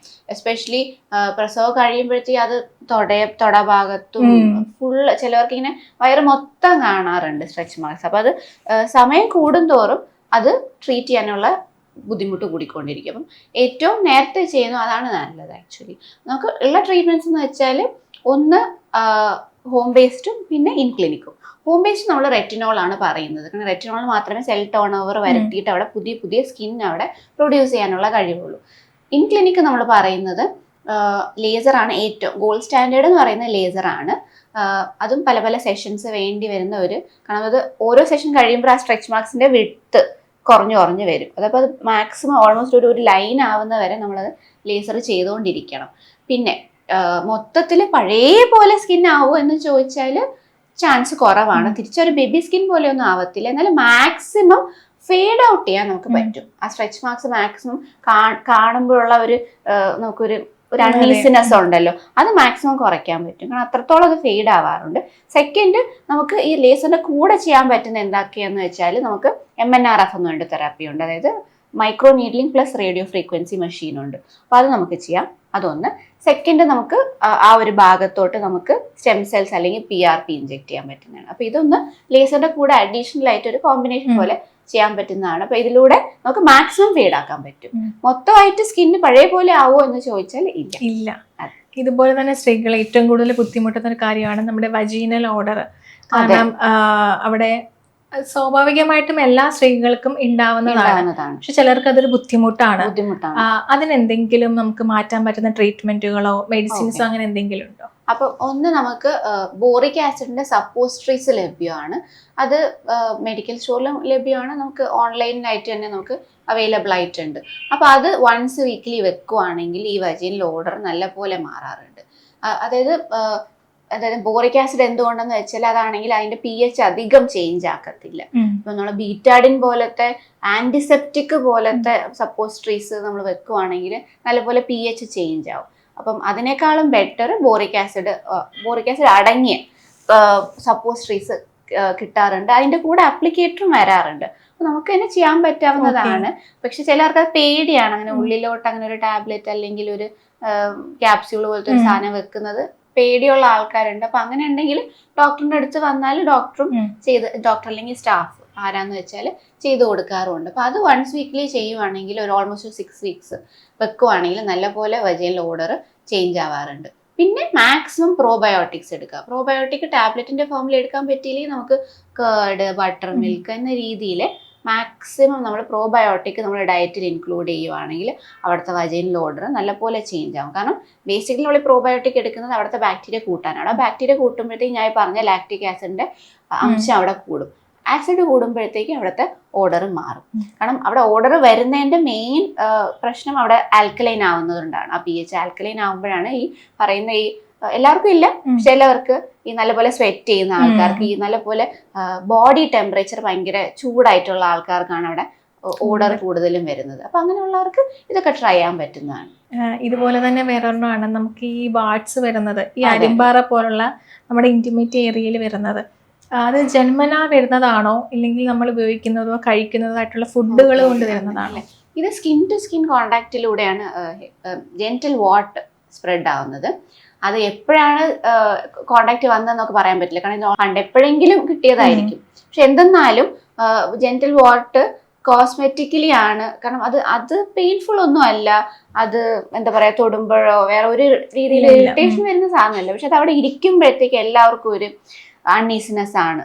അതാണ്, അത് ബന്ധപ്പെടുമ്പോഴാണെങ്കിലും പാർട്ട്ണർ എന്ത് വിചാരിക്കും, അല്ലെങ്കിൽ പാർട്ട്ണറിന് വരുവോ, സ്പ്രെഡ് ആവുമോ, അതൊക്കെയാണ് മിക്കവാറും എല്ലാവരുടെയും ഉള്ള കൺസേൺ. അപ്പൊ അത് മാറ്റണം. അത് തന്നെയാണ് അതിന്റെ കാരണം. അല്ലെങ്കിൽ ഭയങ്കര നല്ലപോലെ സ്പ്രെഡ് ആവും, ഉള്ളിലോട്ട് സ്പ്രെഡ് ആവും, പിന്നെ ഏനൽ റീജിയനിലോട്ടൊക്കെ സ്പ്രെഡ് ആവും. അപ്പൊ അത് എപ്പോഴാണ് അത് കാണപ്പെടുന്നത് അത്രയും പെട്ടെന്ന് അത് റിമൂവ് ചെയ്യുന്നത് ഇലക്ട്രോ കോട്ടറി വഴിയോ അല്ലെങ്കിൽ മറ്റേ ലേസർ ഉപയോഗിച്ചിട്ടോ അത് മാക്സിമം അതങ്ങ് കരിച്ച് കളയുന്നതാണ് നല്ലത്. കരിച്ച് കളഞ്ഞിട്ട് വീണ്ടും വരുമോ എന്ന് ചോദിച്ചാൽ ഡെഫിനറ്റ്ലി വരും. കാരണം HPV മൂലമുള്ള ജെന്റിൽ വാട്ട് ആണെങ്കിൽ നമ്മുടെ ബോഡിനകത്ത് ഈ വൈറസ് കയറി കഴിഞ്ഞു. അപ്പൊ ഇതിന് പലതരം സ്ട്രെയിൻസ് ഉണ്ട്. അപ്പം മാക്സിമം നമുക്ക് പ്രൊട്ടക്ഷൻ കിട്ടുക എന്ന് വെച്ചാൽ വാക്സിനേഷൻ എടുക്കുക എന്നുള്ളതാണ്. ഇപ്പോഴാണെങ്കിൽ 9 years തൊട്ടേ വാക്സിനേഷൻ ലഭ്യമാണ്. പക്ഷെ ഇത് ഓൾറെഡി നമ്മുടെ ബോഡിയിൽ വന്നു കഴിഞ്ഞാൽ പിന്നെ ഇതിനത് ക്യാൻസറസ് ആവാതിരിക്കാനുള്ള ഒരു പ്രൊട്ടക്റ്റീവ് എലമെന്റിന് അപേക്ഷിച്ചാണ് നമ്മൾ എല്ലാവരോടും പോയി വാക്സിനേഷൻ എടുക്കാൻ പറയുന്നത്. കാരണം ഇതിൽ തന്നെ ഹൈ റിസ്ക് സ്ട്രെയിൻസും ഉണ്ട്, ലോ റിസ്ക് സ്ട്രെയിൻസും ഉണ്ട്, ഹൈ റിസ്ക്. അപ്പോൾ ഈ ഹൈ റിസ്ക് സ്ട്രെയിൻസ് ആണ് ക്യാൻസർ ആവാൻ ചാൻസ് ഉള്ള ഒരു എന്താ പറയുക സീറോടൈപ്സ്. അപ്പോൾ അതിൽ നിന്ന് പ്രൊട്ടക്ഷൻ കിട്ടാൻ വേണ്ടിയിട്ടാണ് ഓൾറെഡി ജെന്റിൽ വാട്ട് ഉള്ളവർക്ക് പോയി വാക്സിനേഷൻ എടുക്കാൻ പറയുന്നത്. ഇതുവരെ വന്നിട്ടില്ലാത്തവരാണെങ്കിൽ ഇപ്പൊ തന്നെ വാക്സിനേഷൻ എടുക്കുക. അതാണ് മെയിൻ ആയിട്ട് നമുക്ക് ചെയ്യാൻ പറ്റുന്ന ഒരു വലിയ കാര്യം. കാരണം നീ പറഞ്ഞ പോലെ അതൊരു നമ്മുടെ സ്കിന്നിനെ അഫക്റ്റ് ചെയ്യുന്ന ഒരു വൈറസ് ആണ്. വേറൊരു രീതിയിലും അത് നമ്മളെ ബാധിക്കുകയോ അല്ലെങ്കിൽ നമ്മുടെ ലിവർ ഡാമേജോ കിഡ്നി ഡാമേജോ അങ്ങനെയൊന്നും പറ്റത്തില്ല. പക്ഷെ അത് കാണുന്നതും അത് കൊണ്ട് നടക്കുന്നതും എല്ലാവർക്കും ഒരു ബുദ്ധിമുട്ടുള്ള ഒരു കാര്യമാണ് അരിമ്പാറ എന്നുള്ളത്. അതുകൊണ്ട് തന്നെ അത് വന്നു തുടങ്ങി ആ സ്റ്റാർട്ടിങ് സ്റ്റേജിൽ തന്നെ പോയിട്ട് കരിച്ച് കളയണം, പിന്നെ വാക്സിനേഷനും എടുക്കണം. ഇത് രണ്ടും മാത്രമേ നമുക്ക് ചെയ്യാൻ പറ്റത്തുള്ളൂ. ഓക്കെ മാം, ഇപ്പം നമ്മൾ ഈ കോസ്മെറ്റിക് ഗൈനക്കോളജി അധികം എല്ലാവരുടെ അടുത്തും എത്തി വരുന്നതേ ഉള്ളൂ. പക്ഷെ ഇത്രയും ട്രീറ്റ്മെന്റും കാര്യങ്ങളും എല്ലാ സ്ത്രീകൾക്കും ഒരു ബെനിഫിറ്റ് തന്നെയാണ്. ചിലർക്ക് ഇതൊക്കെ ചെയ്യുമ്പോൾ ഒരു ഭയം ഉണ്ടാവുമെങ്കിലും അവർക്ക് ഒരു ബെനിഫിറ്റ് ആണ് നമ്മുടെ ഒരു സ്കിന്ന് മാറുന്നതും കംഫർട്ട് ആക്കി ചെയ്യാം. അപ്പം എന്തായാലും എല്ലാ സ്ത്രീകളും ഇങ്ങനത്തെ കാര്യങ്ങളിലേക്ക് എത്തട്ടെ. നമ്മുടെ ഈ വീഡിയോ എല്ലാവർക്കും ഒരു ഇൻഫർമേഷൻ ആവട്ടെ. Thank you ma'am. Thank you so much.